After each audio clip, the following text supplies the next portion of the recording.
Making disciples, transforming lives. Nah, kita mau belajar apa kata firman Tuhan hari ini. Saya kasih judul Precious Generation, karena mereka adalah generasi yang sangat berharga. Setiap generasi pasti berharga. Kebetulan mereka hari ini adalah generasi anak-anak kita dan mereka berharga. Kalau negara aja tahu menghargai mereka sampai ada hari anak nasional. Enggak mungkin sesuatu yang enggak penting itu kalau enggak penting dirayakan. Pasti sesuatu yang penting. Apalagi kita tahu Tuhan itu menganggap anak-anak itu penting di mata Tuhan. Bahkan ada firman Tuhan yang berkata kalau sampai ada satu orang yang menyesatkan salah satu dari anak kecil ini, lebih baik dia itu dibuang ke laut. Enggak cuma dibuang ke laut, dikasih batu kilangan sampai tenggelam, enggak usah naik lagi. Segitunya Tuhan itu memprotek anak-anak sebenarnya. Itu hatinya Tuhan. Oleh sebab itu kita juga perlu tahu setiap orang, baik kita hari ini sudah jadi orang tua maupun Anda masih single, firman Allah ini akan relevan. Mungkin itu bukan tentang anak kita, tapi bagaimana kita tuh memperlakukan anak-anak di sekeliling kita. Dan one day ya, bagi Anda yang masih single, apakah ada yang bercita-cita akan single selamanya? Boleh angkat tangan. Mungkin suatu hari nanti Anda akan menjadi orang tua. Lebih baik, lebih dini, lebih baik Anda tahu bagaimana menjadi orang tua untuk anak-anak yang kita bisa bangun anak-anak kita menjadi generasi yang perkasa dan memuliakan Tuhan. Amin. Kita buka sama-sama di Kejadian pasal yang ke-25. Kejadian pasal yang ke-25 ayat 24 sampai ayat yang ke-27. Ya, ini tentang Esau dan Yakub. Ayat 24. Setelah genap harinya untuk bersalin, memang anak kembar dalam kandungannya. Ya, saya ceritakan dulu, Ishak dan Ribka ini sudah menikah selama 20 tahun untuk menantikan anak. Dikatakan Ribka ini tadinya mandul, mereka berdoa 20 tahun kemudian Ribka mengandung anak. Ya, Ishak menikah pada umur 40 tahun dan ketika mereka punya anak ini Ishak berumur 60 tahun. Keluarlah yang pertama ayat 25. Warnanya merah, seluruh tubuhnya seperti jubah berbulu, jadi bulunya tebal. Sebab itu ia dinamai Esau. Sesudah itu keluarlah adiknya, tangannya memegang tumit Esau, sebab itu ia dinamai Yakub. Ishak berumur 60 tahun pada waktu mereka lahir. Lalu bertambah besarlah kedua anak itu.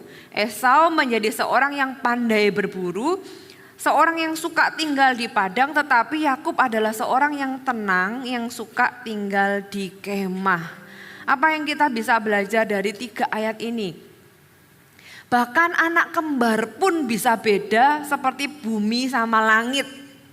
Betul tidak saudara? Yang satu sukanya hunting, sukanya di padang, suka keluar rumah gitu ya. Karena dia punya passion itu ketemu sama hewan liar dan hunting, kalau kepuasannya adalah ketika dia mendapatkan hewan dan berhasil di dalam perburuannya. Tapi yang anak yang kedua, dia nggak suka keluar rumah. Dia sukanya tinggal di dalam kemah gitu ya, tinggal di dalam kemah sehingga dia menjadi orang yang dikatakan tenang. Ya, yang Esau ini orangnya meluap-luap, mudah meletup-letup. Itu anak kembar. Kalau Anda punya anak lebih dari satu, Anda pasti tahu bahwa betul itu. Anakku cuma 2 tapi itu sudah yang satu sifatnya A, yang satu sifatnya Z gitu kan. Atau Anda dengan saudara kandung Anda sendiri, iya ya beda ya padahal dari papa mama yang sama. Nah, apa yang kita belajar dari sini, ketika anak-anak itu berbeda berarti mereka itu mengandung sebuah tujuan Allah yang berbeda-beda dalam kehidupan mereka. Dan setiap anak itu unik. Sorry ini agak dengung. Setiap anak itu unik, setiap pribadi itu unik.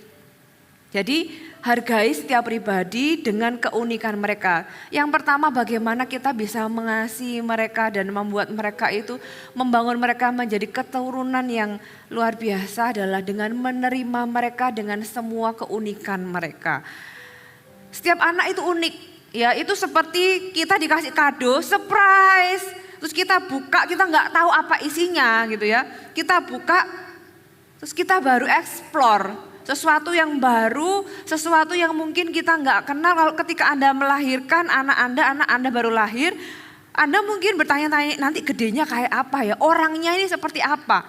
Karena bahkan kita aja nggak kenal sama anak kita.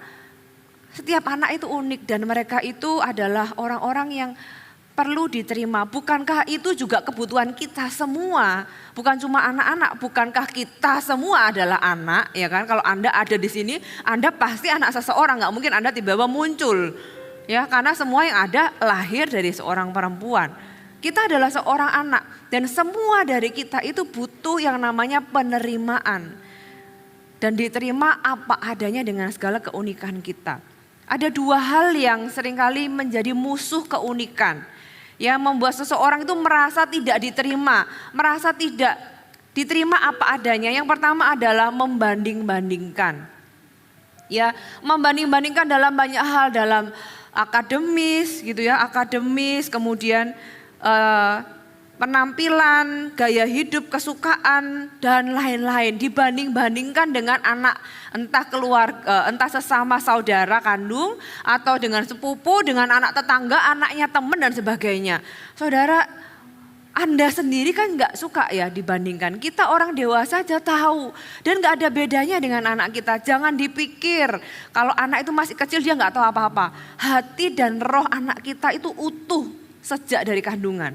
Makanya anak itu kalau mau digugurkan, anak bayi di dalam kandungan itu jangan dipikir nggak ngerti apa-apa. Kalau saudara tahu ada video seorang janin yang mau digugurkan, anak itu bisa lari. Dia itu tahu sesuatu yang membahayakan dirinya. Dan anak yang dari kecil pernah mau digugurkan orang tuanya, tidak sedikit dan hampir semuanya itu bertumbuh dengan struggle spirit of rejection. Akan struggle dengan dirinya. Dan kadang-kadang bertanya kenapa ya, dia nggak ingat kejadian yang membuat dia merasa tertolak. Padahal kejadiannya itu ya sesuatu yang bahkan otaknya itu belum bisa mencerna. Tapi rohnya tahu bahwa dia ditolak. Tidak sedikit orang-orang yang nanti besarnya itu mengalami mental illness dan sebagainya. Karena waktu bayi itu pernah mau digugurkan. Jadi itu satu hal, tapi yang saya katakan tadi, terima mereka apa adanya. Jangan membanding-bandingkan. Karena membanding-bandingkan itu tidak membuat seseorang jadi lebih baik. Tapi membuat seseorang malah merasa tidak diterima. Yang kedua yang menjadi musuh dari penerimaan adalah kita membuat anak kita, menjadikan anak kita itu sama seperti orang lain. Ya, sehingga seorang anak itu bisa bertanya-tanya dalam hati atau punya pengertian dalam hati bahwa aku ini kayaknya harus jadi seperti kakakku atau adikku atau tetanggaku atau sepupuku atau orang lain supaya aku ini dikasihi oleh orang tuaku, supaya aku ini diterima oleh orang tuaku. Sedih ya kalau ada anak itu yang sampai berpikir aku kayaknya harus jadi seperti orang lain supaya aku bisa diterima, supaya aku bisa dianggap layak dicintai oleh orang tuaku. Kalau Anda pernah bertumbuh dengan pengertian yang demikian, jangan lanjutkan ke anak cucu Anda. Stop di dalam kehidupan Anda dan saya percaya itu bisa dipulihkan. Tapi lebih baik gak pernah luka dan pulih, dipulihkan nantinya. Lebih baik gak pernah luka. Saudara, banyak anak-anak punya pesan yang dia terima dari sekelilingnya, khususnya di dalam keluarga.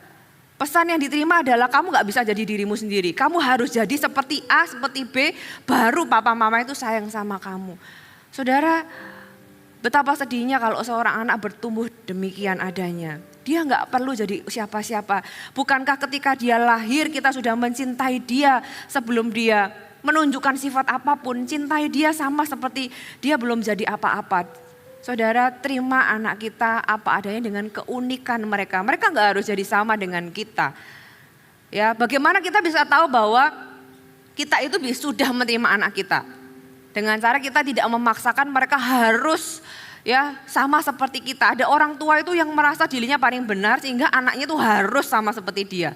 Harus suka makanan kesukaannya, harus suka olahraga yang dia sukai, harus nonton film yang dia suka. Padahal anaknya ini mungkin suka makanan tipe jenis yang lain gitu ya. Olahraga, orang tuanya atlet, misalnya basketball.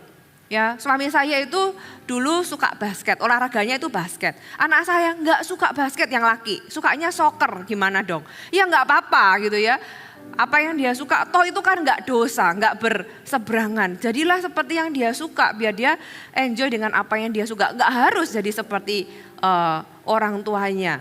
Saudara, kita harus bisa menerima mereka apa adanya. Tugas kita tidaklah menjadikan mereka sama seperti kita. Puji Tuhan kalau misalnya kayak tadi, aku mau jadi dokter anak seperti mama, is okay. Itu kan dari anaknya, bukan dari orang tua. Kamu harus, kadang-kadang kita punya frame tertentu dengan profesi tertentu sehingga kita meremehkan atau enggak mau anak kita ke sana. Saya percaya semua profesi yang baik, semua profesi yang benar itu adalah profesi yang mulia. Apapun itu, contohnya dokter, ilmuwan, pengusaha, banker misalnya, pejabat pemerintahan, artis, full timer, apalagi misalnya bahkan ibu rumah tangga pun adalah cita-cita yang mulia. Saudara, selama itu dikerjakan dengan segenap hati, dengan benar. Semua profesi punya tantangannya masing-masing. Mereka hidup di dalam dunia, wah nanti kalau jadi artis nanti ketemu sama begini. Iya, dunianya akan beda, mereka harus tahu tantangannya apa. Saya punya 2 anak itu yang sudah besar, mereka tahu apa yang mereka mau nanti jadinya apa. Jadi mau pilih kuliah apa dan sebagainya. Mereka tahu punya cita-cita tertentu gitu kan. Bagian saya adalah go on, saya dukung mereka seperti apa yang mereka mau. Mereka sempat takut, apakah nanti papa mama akan suruh aku jadi pastor. Kita menegaskan sama mereka bahwa papa mama tidak akan pernah nyuruh kalian jadi pastor. Kalau bukan Tuhan yang panggil kalian, jangan pernah coba-coba jadi pastor. Saya sampai bilang gitu karena ya no pressure, kamu tidak harus jadi seperti saya. Kamu harus menemukan apa kesukaanmu dan apa yang Tuhan mau lakukan dalam hidupmu. Hargai setiap keunikan mereka. Mungkin ada yang satu kayak tadi Esau tinggalnya suka di padang, nggak suka di rumah, dia sukanya hunting. Ada kan anak itu yang sukanya pergi sama teman dia, tentunya ada boundaries. Kita berikan pagar dan sebagainya. Tapi bukan kita jadi orang tua yang control freak gitu kan. Atau ada anak yang sukanya tinggal di rumah. Kalau anaknya suka pergi, jangan pergi terus gitu. Kalau suka di rumah, kamu bergaul sana loh. Jadi anak kan kayaknya salah semua ya kan. Saudara, hargai mereka tapi tetap ada boundaries. Amin. Itu yang pertama. Yang kedua, kita belajar akui keberhargaan mereka. Setiap anak itu berharga ya, dan setiap anak itu dengan keunikan mereka masing-masing ditempatkan di dalam keluarga Anda. Itu atas kedaulatan Tuhan dan Tuhan tidak membuat kesalahan di dalam menempatkan anak itu di dalam keluarga Anda. Di dalam suami istri punya anak. Saudara, Tuhan gak pernah salah menempatkannya di dalam kedaulatannya. Demikian juga seperti Esau dengan Yakub. Tuhan gak salah taruh mereka sebagai anak kembar itu ke dalam rahimnya Ribka. Tuhan punya rencana untuk mereka. Nah, tapi selain mereka itu butuh diterima, mereka juga butuh tahu kalau mereka itu berharga bagi orang tua. Mereka butuh tahu kalau anak-anak itu penting. Beberapa kali saya rela meng-cancel pelayanan kalau memang anak saya membutuhkan saya. Kemarin waktu ada retreat leader, saya pulang PP, demi apa? Karena anak saya ada foto harus bersama dengan orang tua wisuda. Karena apa? Karena perjalanannya itu penting buat saya. Anak saya harus tahu bahwa mereka lebih penting di dalam kehidupan saya daripada pelayanan dan sebagainya. Tentunya itu tidak membuat saya mengurangi bagaimana saya all out di dalam melayani Tuhan dan bekerja di ladangnya. Itu enggak mengurangi all out saya, kemaksimalan saya, tapi saya membuat anak saya harus tahu bahwa dia itu berharga. Lewat apa? Saudara, Anda bisa membuat anak Anda tahu bahwa mereka berharga lewat yang pertama, perhatian yang aktif. Kenapa saya kasih kata aktif? Karena ada banyak orang tua itu perhatian tapi pasif. Gitu ya, dengerin tapi sambil main handphone. Dengerin tapi sambil melakukan hal yang lain. Saudara, kadang ada orang tua yang bertanya-tanya, kenapa sih anakku ini butuh apa lagi sih dia? Sekolah udah disekolahin, baju udah dikasih, uang butuh juga udah dikasih, mau apa lagi? Yang dia mau itu Anda. Yang dia mau itu adalah perhatian Anda. Berikan mata dan telinga Anda untuk mereka. Dengarkan mereka, jangan dengar tiba-tiba ditanyain, tadi aku ngomong apa Ma gitu ya. Apa ya kok lupa, nah ya anak kita langsung merasa waduh ya percuma ngomong sama papa atau mama. Atau ketika anak kita bicara, kalau Anda masih belum bisa karena ada urgensi nih, pekerjaan yang Anda harus jawab atau atasan Anda sedang WA gitu ya, Anda harus jawab, sebentar ya papa jawab WA dulu, tapi setelah itu jangan lupa gitu ya. Habis itu keterusan lupa sampai anaknya tidur. Saudara, kita harus berikan waktu kita, perhatian kita dengan aktif. Yang berikutnya sentuhan fisik. Berapa lama kita menyentuh anak kita? Berapa sering kita menyentuh mereka? Sentuhan fisik itu diperlukan oleh semua manusia. Walaupun yang bahasa kasihnya bukanlah sentuhan pun butuh sentuhan. Studi membuktikan bahwa seorang bayi itu akan mengalami gangguan perkembangan otak kalau tidak disentuh. Makanya bayi walaupun di dalam inkubator, ya kalau misalnya dia itu lahir prematur atau dia itu kuning sehingga dia perlu di UV sinar gitu kan. Setiap hari suster itu akan datang untuk membelai, untuk menyentuh, untuk ngelus-ngelus. Jangan sampai dia kuningnya hilang tapi perkembangan otaknya terganggu. Saudara, itulah kenapa setiap kita itu butuh sentuhan fisik. Sentuhan fisik itu membuat anak-anak bertumbuh dengan lebih percaya diri, confidence gitu ya. Sentuhan fisik itu akan menimbulkan kalau di dalam tubuh kita itu hormon oksitosin namanya. Itu hormon anti stres. Anak kita akan lebih mampu menghadapi tantangan di sekolah mereka. Kalau mereka jatuh, mereka punya keberanian untuk bangkit lagi ketika hormon itu ada di dalam tubuh mereka. Lewat apa? Lewat sentuhan fisik. Kalau anak kecil nggak pernah disentuh, ya mereka itu akan merasa tertolak dan mereka akan bertanya-tanya, aku ini seburuk itu kah? Sampai papa mamaku aja nggak mau nyentuh, atau misalnya nyentuhnya itu kayak ya seperlunya, atau kan orang itu merasa ya sentuhan itu apakah sentuhan kasih sayang atau hanya apa ya ala kadarnya. Anak itu dalam hati akan bertanya-tanya, apakah aku seburuk itu sampai orang tuaku sendiri aja gak mau menyentuh aku. Dia akan tumbuh menjadi anak yang tidak pede, susah bergaul. Kenapa susah bergaul? Dia berpikir ya, logikanya berkata bahwa kalau orang tuaku aja gak mau menyentuh aku, apa jaminannya temanku ini mau sama aku?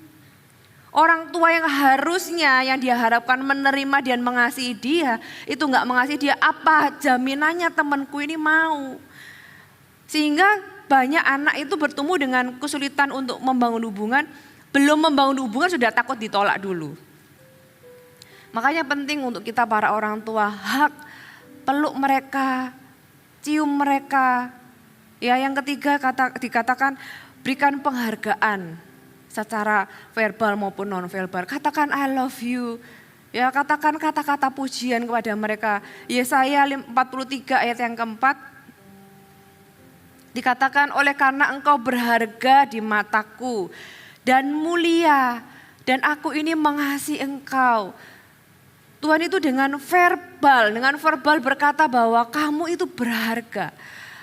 It's okay untuk kita tuh memberikan kata-kata kepada anak-anak kita. I love you, kamu tuh hebat, kamu itu berharga loh buat papa mama. Papa mama sayang sama kamu dan sebagainya. Jangan pernah merasa nanti terlalu banyak. Nanti dia nggak bisa mandiri lah. Jangan khawatir, malah sebaliknya. Setiap kita itu punya yang namanya bak kosong di dalam hati yang perlu diisi. Perlu diafirmasi. Perlu menerima validasi, afirmasi. Dan seharusnya yang mengisi pertama adalah orang-orang di dalam rumah. Atau orang-orang yang adalah orang-orang terdekat kita di dalam lingkungan rumah kita. Ya. Dan bak kosong itu tidak akan pernah kayak kelebihan yang sampai akhirnya jadi sesuatu yang buruk. Tidak pernah. Nah, masalahnya kalau bak kosong itu tidak terisi di dalam rumah, dia akan cari pemenuhan itu di luar. Bayangkan kalau ada orang yang salah dengan motivasi yang salah dan kemudian memberikan validasi, memuji dan sebagainya. Makanya banyak orang itu jatuh ke pergaulan yang salah bukan karena mereka nggak pilih teman, tapi karena mereka menemukan apa yang mereka cari, yang mereka nggak dapatkan di dalam rumah. Kalau orang itu puas di dalam rumah, kenyang di dalam rumah, nggak mungkin jajan di luar. Ya, kalau jajan ya mungkin dia punya teman dan sebagainya, tapi nggak akan bergantung sama mereka. Kenapa? Karena mereka tahu di dalam rumah mereka mendapatkan. Saudara, berikan mereka perhatian yang aktif. Berikan mereka sentuhan fisik. Berikan mereka penghargaan berupa pujian, ya, kata-kata yang membangkitkan semangat, atau gestur berupa jempol gitu ya, tepuk tangan. Rayakan mereka ketika mereka itu berhasil melewati sesuatu, berhasil menghadapi sesuatu, berhasil mencapai sesuatu. Bahkan hal yang small things Anda bisa puji mereka. Sehingga mereka itu enggak cuma ketahuan pas salah aja. Tapi tangkap mereka ketika mereka itu melakukan hal yang baik. Sehingga mereka itu enggak taunya papa mamaku tuh pokoknya taunya aku nih salah lagi, kurang lagi. Tapi ternyata papa mamaku itu juga tahu loh ketika aku itu melakukan hal yang baik. Ketika aku itu usahaku tuh mencapai sesuatu. Dan mereka tahu bahwa mereka dihargai. Kita juga bisa berikan lewat apa? Kesempatan kedua. Ketika mereka mungkin gagal, salah satu bentuk penghargaan yang kita bisa berikan kepada mereka adalah kesempatan kedua. Jadi saudara, berikan mereka afirmasi, berikan mereka, biar mereka tahu bahwa mereka itu berharga bagi Anda dan saya. Ya, anak-anak kita. Yang ketiga, berikan mereka kepercayaan. Ya, anak kita tambah besar, dari kecil tambah besar. Ya, berikan mereka ruang di mana mereka itu bisa mengatur waktu, uang, barang. Lukas pasal yang 16 ayat yang 10 sampai 11. Barang siapa setia dalam perkara-perkara kecil, ia setia juga dalam perkara-perkara besar. Dan barang siapa tidak benar dalam perkara-perkara kecil, ia tidak benar juga dalam perkara-perkara besar. Jadi jikalau kamu tidak setia dalam hal mamon yang tidak jujur, siapakah yang akan mempercayakan kamu harta yang sesungguhnya? Ya, jelas mulai dari perkara-perkara kecil, mulai dari kepercayaan kecil, ajar mereka untuk setia. Ketika mereka salah, it's okay, diajari lagi. Ketika mereka salah lagi, it's okay, dikasih tahu lagi. Ajari mereka sampai mereka setia, sehingga kepercayaan itu semakin besar. Karena itu juga berlaku bagi ketika nanti mereka ada di dunia nyata, ketika mereka masuk ke pekerjaan, ketika mereka masuk ke dalam pelayanan dan sebagainya. Ada hal-hal yang memang kepercayaan itu step by step. Ajari mereka untuk bisa mengelola, mulai dari waktu, uang gitu ya, dan barang dan sebagainya. Anak-anak saya juga saya ajari mulai dari usia tertentu, kelas 6 atau saya lupa kelas 6, kelas 5 atau 1 SMP, karena mereka kan beda gitu ya. Tapi dua-duanya di 1 tahun ajaran yang baru saya bilang, di tahun ajaran ini papa mama tidak akan bangunkan lagi, kamu harus bangun sendiri gitu ya, kamu harus urus semua. Dari kecil saya memang biarkan mereka untuk mengatur barang sekolah mereka. Jadi kamu yang tahu kamu ke sekolah perlu bawa apa, bawa. Kalau ketinggalan dan sebagainya itu urusannya dia gitu. Jadi itu tanggung jawabmu, sekolah adalah tanggung jawabmu. Kamu sekolah, kebetulan saya juga bukan orang yang pintar di dalam mengajar dengan sabar. Jadi saya bilang kamu sekolah survive sendiri ya. Kalau nggak ngerti tanya sama gurunya. Kalau perlu extra school minta waktu sama gurunya. Pokoknya kamu sekolah nilai bagus, kamu yang happy, nilai jelek kamu yang malu. Ambil tanggung jawab, kamu harus bisa bertanggung jawab untuk dirimu sendiri. Dari kecil mereka nggak pernah, ya ini sesuatu pengakuan dosa atau apa ya. Tapi intinya dari kecil itu saya nggak pernah gitu. Kemudian saya bilang kalau kamu butuh tutor atau les, bukan mama yang akan heboh nyariin kamu supaya kamu bisa. Kamu yang datang ke mama bilang, ma pelajaran ini aku kesulitan, aku butuh les. Kamu yang tahu kebutuhanmu, kamu datang ke mama, mama akan carikan les buat kamu. Di waktu tertentu setelah anak saya yang kedua itu kelas 9 ya, baru dia minta, ma aku mau les Mandarin karena ini sudah terlalu hard gitu, terlalu sulit. Oke, karena dia minta, dia tahu dia butuh, saya carikan. Sehingga anaknya itu bertumbuh di dalam tanggung jawabnya. Kalau mereka bisa dipercaya dalam perkara sederhana, kepercayaan itu semakin bertambah. Ketika mereka bisa handle diri mereka sendiri, mereka kan bisa melakukan hal-hal yang lainnya. Ya, nanti waktu mereka mau masuk kuliah, saya suruh mereka untuk, ayo sekarang kamu cari kuliah. Saya suruh mereka bikin presentasi, maksudnya ya, oke, kuliahnya itu jurusan ini, sekolahnya ini, sekolahnya itu di kota ini, living cost-nya sekian, tuition fee-nya sekian gitu ya. Ada gereja apa di sana, karena saya kasih note bahwa kalau harus ada gereja apa. Jadi you have to know di kota itu ada gereja apa, sehingga kalau kamu ke sana, kamu tahu kemana kamu beribadah. Buat presentasi and then kita doakan dan diskusikan. Jadi mereka ambil tanggung jawab untuk diri mereka sendiri.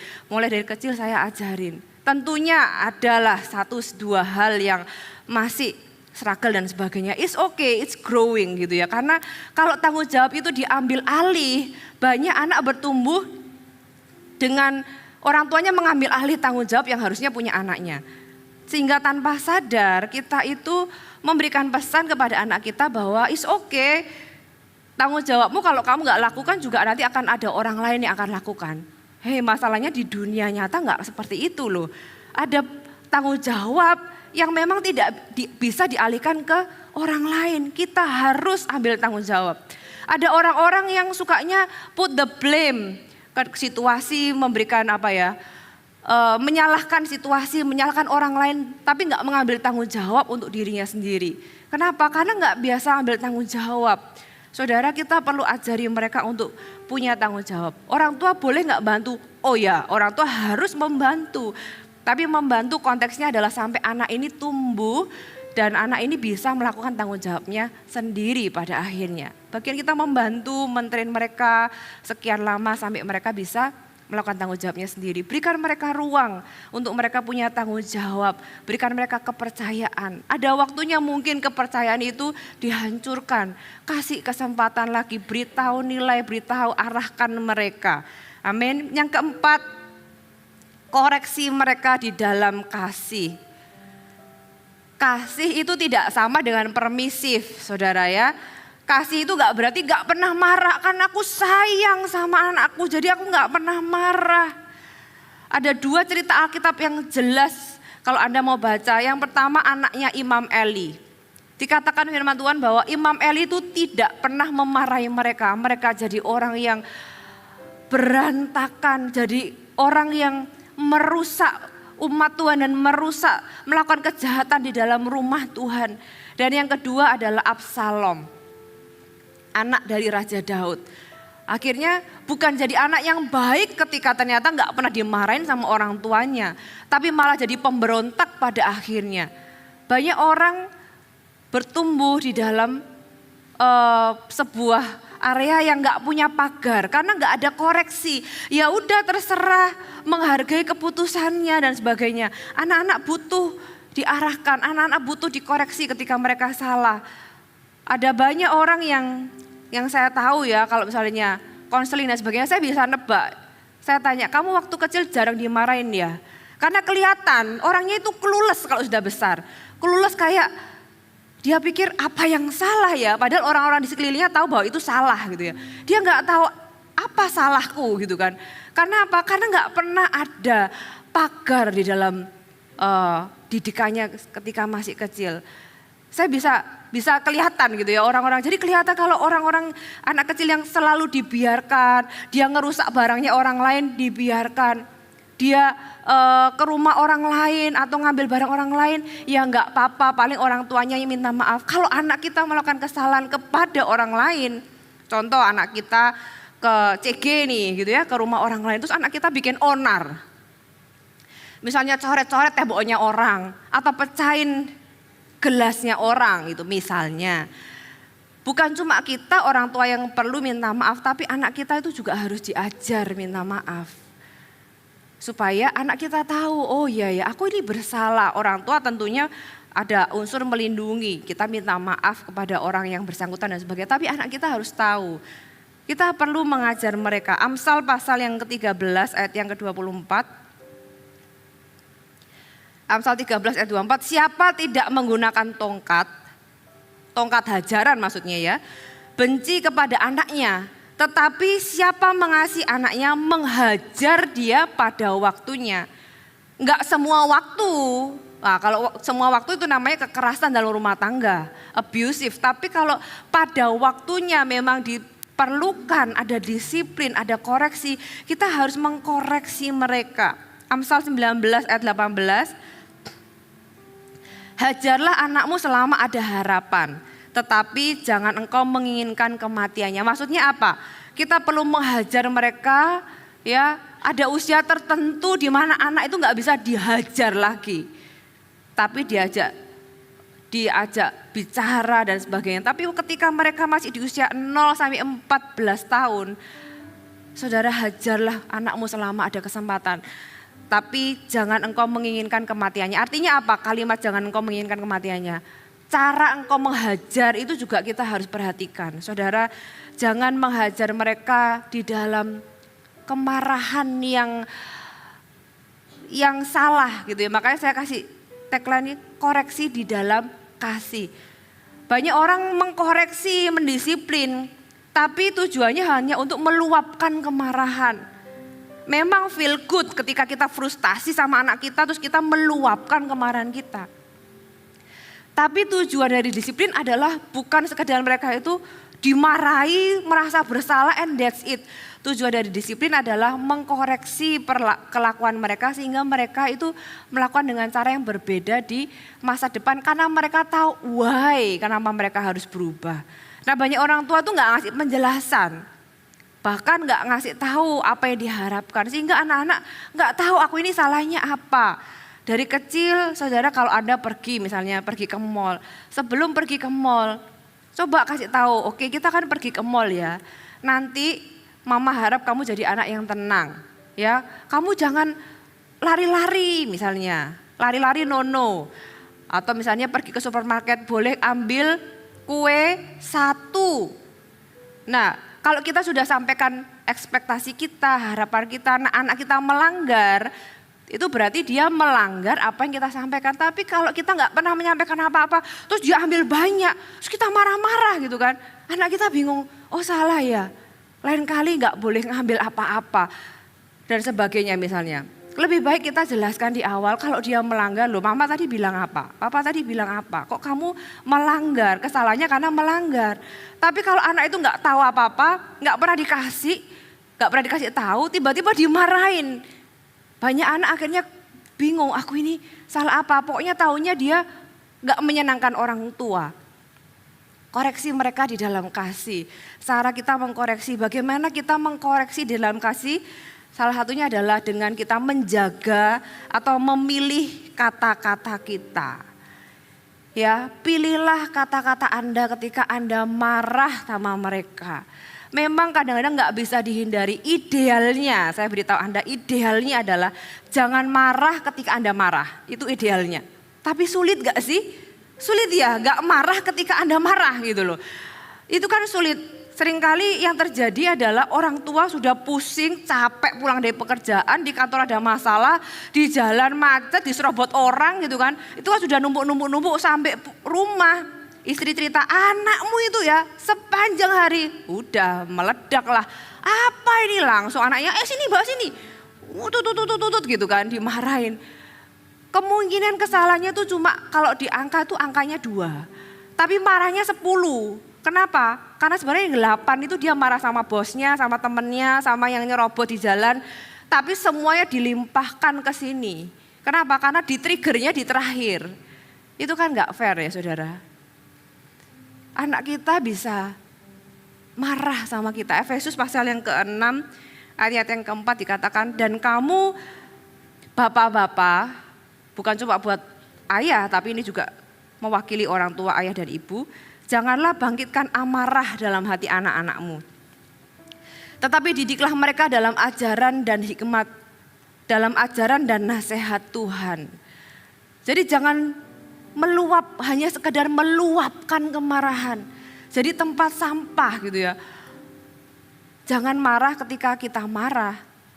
Tapi marahlah dengan tujuan, bukan karena kita supaya puas meluapkan amarah. Seringkali kalau kita itu hanya meluapkan amarah, itulah yang membuat anak kita marah. Nah anak yang marah, anak di usia kecil, mana bisa sih marah balik sama orang tua? Yang ada ya dia simpen dalam hati. Dimarahin kita tuh isinya cuma meluapkan kemarahan demi kemarahan. Entah marahnya sama dia aja atau sama yang lain tapi dilimpahkan ke dia. Anak kecil itu nanggung itu.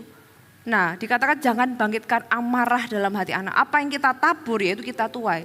Bukan berarti kita gak boleh marah tapi cara kita marah. Apalagi kalau sampai keluar kata-kata yang menyakitkan. Saudara kita itu kena pukul. Tangan itu bisa patah, itu akan restore, akan pulih dalam beberapa bulan. Coba kalau orang tua kita itu mengata-ngatai kita, itu lukanya bisa puluhan tahun sampai tua. Sampai ingat dulu orang tuaku tuh bilang kayak gini. Makanya kalau kita jadi orang tua, jangan diulangi lagi please. Jangan diulangi lagi, kalau kita tahu dampaknya itu bisa puluhan tahun. Orang tuanya sudah gak ada, tapi kata-katanya itu nempel di sini. Saudara, perhatikan kata-kata kita. Ya, harmful words itu become hurtful memory. Jadi kata-kata yang salah, kata-kata yang menyakitkan itu menjadi memori yang menyakitkan bagi anak-anak kita. Marah boleh, disiplin boleh, kasih ajaran di dalam didikan dan nasihat Tuhan. Tapi jangan pakai kata-kata apalagi sampai keluar kebun binatang dan sebagainya. Karena anak kita bukan binatang, amin. Efesus pasal yang keempat ayat 29. Janganlah ada perkataan kotor keluar dari mulutmu.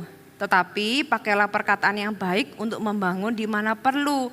Supaya mereka yang mendengarnya beroleh kasih karunia. Ya, walaupun demikian ketika kita mendisiplin anak kita tetap harus tegas. Ya jangan karena takut akhirnya kita nggak berani mendisiplin mereka. Kalau mereka perlu didisiplin, mereka harus disiplin karena itu adalah bentuk kasih kita. Tapi ketika kita mendisiplin, perhatikan apakah itu hanya luapan kemarahan kita atau demi anak kita dengan kata-kata yang bijaksana. Kata-kata yang baik yang membangun supaya yang mendengar ini mereka mengerti dan beroleh kasih karunia. Amin. Ada orang-orang yang hari ini mungkin Anda hidup bertumbuh di dalam seperti apa yang saya katakan tadi. Waktu kecil Anda pernah dikata-katai sama orang tua Anda, hari ini Anda masih ingat. Saudara, harapkan pemulihan dari Tuhan. Orang tua yang dipulihkan, itu akan menciptakan generasi yang pulih juga, generasi yang lebih baik. Tapi seringkali banyak orang tua itu melukai anaknya karena dia sendiri adalah generasi yang terluka. Oleh sebab itu para orang tua atau calon orang tua, ayo bereskan hatimu di hadapan Tuhan. Karena kalau luka itu masih ada, itu akan lanjut ke generasi berikutnya. Orang yang terluka akan cenderung melukai orang lain. Tapi orang yang pulih, orang yang komplit, itu akan lebih bisa dengan dewasa mengasihi orang lain. Amin. Yang berikutnya yang terakhir, cintai mereka tanpa syarat. Tanpa syarat. Ketika dia lahir, dia nggak punya apapun, dia nggak bisa kasih apapun, dia belum jadi apapun. Bukankah kita sudah mencintainya? Kenapa waktu dia bertumbuh dewasa tiba-tiba berubah jadi ada syarat? Cintai mereka tanpa syarat. Ya, bagaimana cara kita mencintai mereka tanpa syarat? Yang pertama, maafkan mereka kalau mereka melukai. Berapa banyak orang tua itu juga terluka oleh anaknya, ya kan? Anak kita terluka sama kita di dalam hubungan kan gitu. Suami istri, pernikahan yang berhasil, pernikahan yang hebat adalah bersatunya dua orang yang terlatih untuk saling mengampuni. Ya kalau dua-duanya ini sulit untuk mengampuni akan sulit hubungannya. Demikian juga itu berlaku ke semua hubungan termasuk orang tua dan anak. Anak bisa terlukai oleh orang tua juga bisa terlukai oleh anak. Dua-duanya perlu belajar saling memaafkan. Kita perlu sewaktu-waktu kalau kita tahu kita salah, kita minta maaf. Ajari anak kita juga berani minta maaf. Itu gak akan menurunkan pangkat Anda kok jadi orang tua kalau kita itu minta maaf kalau memang kita benar-benar salah. Saudara, saling memaafkan satu sama lain di dalam sebuah hubungan, forgiveness adalah kunci keberhasilan. Tapi memaafkan itu bukanlah mentoleransi. Ya, jangan jadi permisif, tidak mentoleransi, tetap perlu disiplin, tetap perlu koreksi, lakukan di dalam kasih. Bukan berarti karena oh ya udah nggak apa-apa lah, ya itu namanya malah tidak mengasihi. Ketika kita mencintai mereka, kita bisa memaafkan mereka, kita bisa bedakan antara perlakuannya yang melukai kita dan perlakuan yang perlu diperbaiki. Banyak orang tua, berapa banyak dari kita, termasuk saya ya jujur. Anak kalau misalnya berani, apalagi usia teenager, bahasa Jawanya itu nyolot atau talkback, menjawab dengan nada yang lebih tinggi dan membantah gitu ya. Terus kita dalam hati berpikir, berani-beraninya ya kamu anak kecil sama orang tua gitu ya. Nah kalau itu sebuah perbuatan atau perkataan yang sudah menyinggung pride orang tua, biasanya yang terjadi adalah bukan disiplin, tapi serangan balik. Bukan disiplin yang diberikan, tapi lebih karena pride yang terluka. Sehingga kemarahan kita bukan karena sekedar mendisiplin, tapi karena kita nggak terima sebagai orang tua diperlakukan demikian. Tentunya sikap demikian tidak dibenarkan. Tapi alasan kita mendisiplin apa, itu juga yang akan diterima oleh anak kita. Kasih mereka, Anda perlu dengan anak Anda saling memaafkan. Yang berikutnya, tidak menyerah. Ya, semua orang tua tahu bahwa parenting is not easy. Lebih gampang jadi orang yang sukses di kantor daripada sukses di rumah. Betul tidak? Lebih gampang jadi orang yang sukses di kantor daripada sukses di rumah. Kenapa? Karena kantor itu ada jam kantornya. Tapi kalau jadi parent itu 24 jam kali 7 hari kali seumur hidup. Sejak kita pertama kali punya anak, itu seumur hidup. Either kita yang meninggal duluan atau anak kita. Baru itu selesai. Saudara, kita jangan menyerah. Karena Tuhan itu menitipkan anak itu kepada Anda. Itu karena Tuhan mempercayai Anda. Anda adalah orang yang diharapkan Tuhan untuk memperjuangkan anak Anda. Jangan menyerah. Yesaya 54 ayat yang ke-10. Sebab biarpun gunung-gunung beranjak dan bukit-bukit bergoyang, tetapi kasih setiaku tidak akan beranjak daripadamu. Dan perjanjian damaiku tidak akan bergoyang, firman Tuhan yang mengasihani engkau. Biarpun anak kita ngalami turbulen, mau dia dari gimana jadi gimana gitu ya, tetap kasih mereka. Biarkan mereka tahu bahwa papa mama gak berubah sayang sama kamu. Ketika kamu baik, ketika kamu jatuh, ketika kamu jadi tanda kutip bandel gitu ya, nanti baik lagi, karena ada masanya anak-anak itu. Tapi biar seperti Tuhan dengan kita, walaupun kita ini dengan semua kelakuan kita, Tuhan itu tetap sama sayangnya sama kita. Saudara, perhatikan supaya kita tuh gak menyerah. Kalau kita pernah melakukan sebuah kesalahan, harapkan pemulihan daripada Tuhan. Tadi pagi saya juga cerita bahwa kalau kita itu di poin yang ketika kita marah, anak di usia tertentu gak bisa balas. Dia menyimpan, dia simpan, orang punya kapasitas. Ya, anak kecil gak bisa membalas. Dia tahu secara ukuran fisik orang tua lebih besar, dia lebih kecil. Secara kapasitas, secara energi dan sebagainya dia tahu. Tapi dia juga sadar bahwa dia itu dimarahi, dikata-katai dan sebagainya, dibandingkan. Dan itu menimbulkan kemarahan dalam diri anak yang pada suatu hari nanti gitu ya. Jangan kaget kalau tiba-tiba meledak. Ada orang tua yang bertanya, anakku tuh ya dulu tuh baik-baik, kuai-kuai tenang, aduh gak nakal sama sekali. Ya karena dia mencoba mengatasi pressure-nya itu disupres ke dalam. Begitu sampai satu titik dia gak kuat lagi, meledak tiba-tiba jadi orang yang berbeda sama sekali gitu ya. Atau mengalami depresi yang berat. Saudara perhatikan sebelumnya. Banyak orang yang saya tangani ketika dia mengalami depresi berat. Kalau saya gali ya something. Dan mostly about parents. Makanya penting untuk kita bangun. Jangan takut salah. It's okay, makanya saya belajar juga. Saya pernah salah, saya minta maaf kepada anak saya. Demikian dan juga sebaliknya. Saudara, tapi jangan menyerah. Karena Tuhan juga gak pernah menyerah dengan kita. Amin. 1 Korintus pasal yang ke-13 ayat yang ke-7. Ia menutupi segala sesuatu, percaya segala sesuatu, mengharapkan segala sesuatu, sabar menanggung segala sesuatu. Kata ia ini artinya kasih. Kasih menutupi segala sesuatu itu bukan berarti kalau salah ditutupi aja supaya gak ketahuan, bukan. Tapi kasih itu lebih besar daripada kesalahan anak-anak kita. Kasih kita harus menutupi alias bigger, lebih besar daripada keburukan mereka. Sehingga kasih kita tuh bisa merangkul mereka. Dan kita nggak menyerah dengan semua kelemahan mereka. Amin. Yang terakhir, bagaimana kita mencintai mereka tanpa syarat adalah dengan kita hidup takut akan Tuhan. Apa hubungannya? Itu yang hidup takut akan Tuhan kan aku. Apa hubungannya sama anakku? Aku hidup gak takut akan Tuhan kan itu aku. Anakku tak bawa aja ke gereja. Biar dia aja yang takut akan Tuhan. Aku mau hidup semau gue. Saudara, firman Tuhan berkata bahwa takut akan Tuhan adalah kunci berkat anak cucu. Mazmur 25 ayat 12 sampai 13. Siapakah orang yang takut akan Tuhan? Kepadanya Tuhan menunjukkan jalan yang harus dipilihnya. Orang itu sendiri akan menetap dalam kebahagiaan dan anak cucunya akan mewarisi bumi. Jadi berkat takut akan Tuhan itu adalah berkat anak cucu. Itu adalah bagian dari bagaimana kita mencintai anak kita. Adalah dengan kita tuh hidup benar di hadapan Tuhan. Ya, Mazmur 112 ayat yang pertama sampai ayat yang kedua. Haleluya, berbahagialah orang yang takut akan Tuhan, yang sangat suka kepada segala perintahnya. Anak cucunya akan perkasa di bumi. Angkatan orang benar akan diberkati.